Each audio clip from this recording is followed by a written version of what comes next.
Good morning, Madam Chair and members of the Senate Foreign Relations Committee. My name is Cormac Dublin, a former Undersecretary for Economic Growth, Energy, and the Environment within the U.S. State Department, as well as the outgoing ambassador to Vietnam. I've come before you today as a former official from both the Bush and Obama administrations to recommend the ratification of the Trans-Pacific Partnership. I'm quite sure you'll be happy to note that this presentation will last under 10 minutes. In addition to my testimony, I've brought an expert in economics from Georgetown's McDonough School of Business and a first-generation immigrant from Malaysia, whose father and uncle worked in a textile factory in Kuala Lumpur shortly before coming here to make a new life in the United States.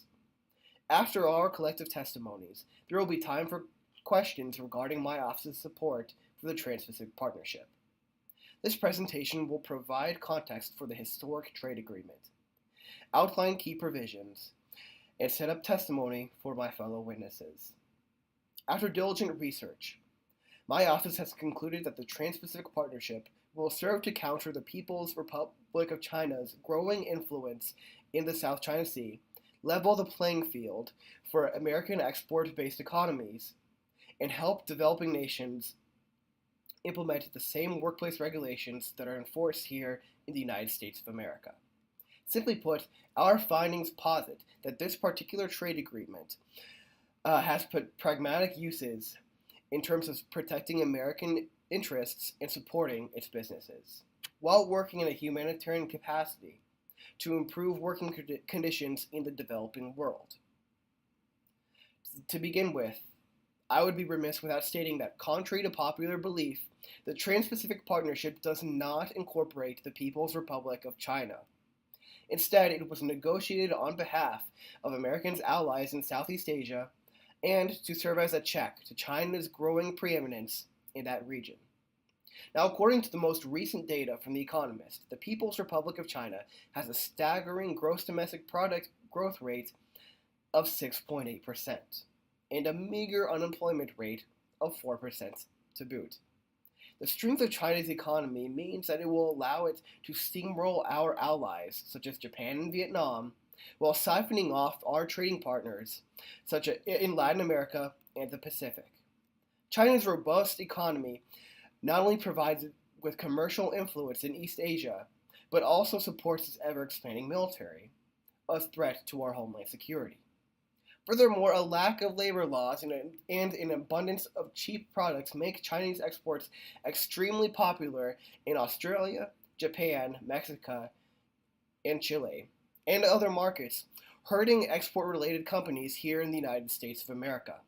Now, because of this, the Trans-Pacific Partnership eliminates trade barriers hurtful to American companies, such as tariffs and quotas, in Australia, Brunei, Canada, Chile, Japan, Malaysia, Mexico, New Zealand, Peru, Singapore, and Vietnam.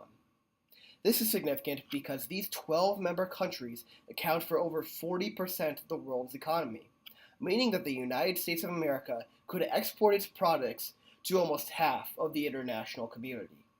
This does not mean that it's cheaper for these companies in the service industry to work out of these countries.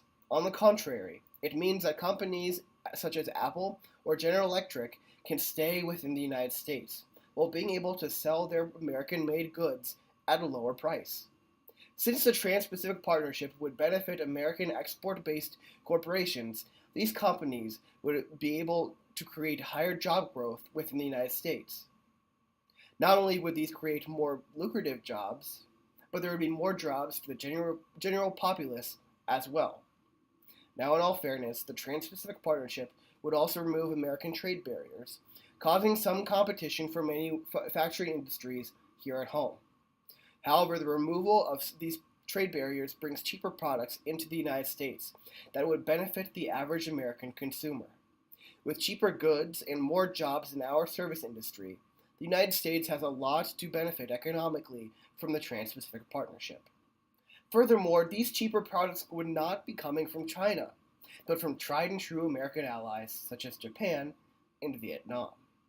So export-based companies in the allies of the United States would also stand to benefit from the Trans-Pacific Partnership. In addition to aiding our allies in Southeast Asia, this trade agreement would allow us to grow closer to our traditional allies in Latin America and Oceania, bringing more investment to our companies here in the United States.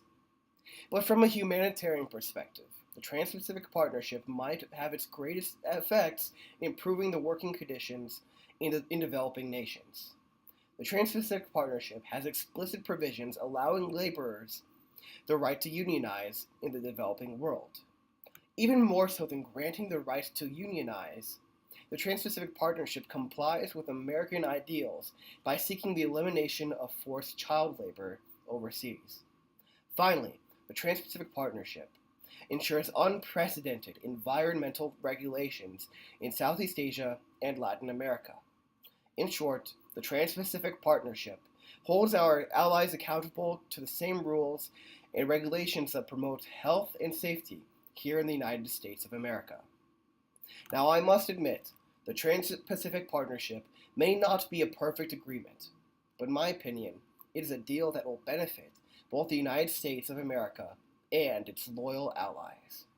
In a pragmatic sense, the Trans-Pacific Partnership promotes American businesses and checks China. In a humanitarian sense, the Trans-Pacific Partnership pushes for the most progressive regulatory reform that East Asia has ever seen. Now, with more information, I would like to introduce my expert witness.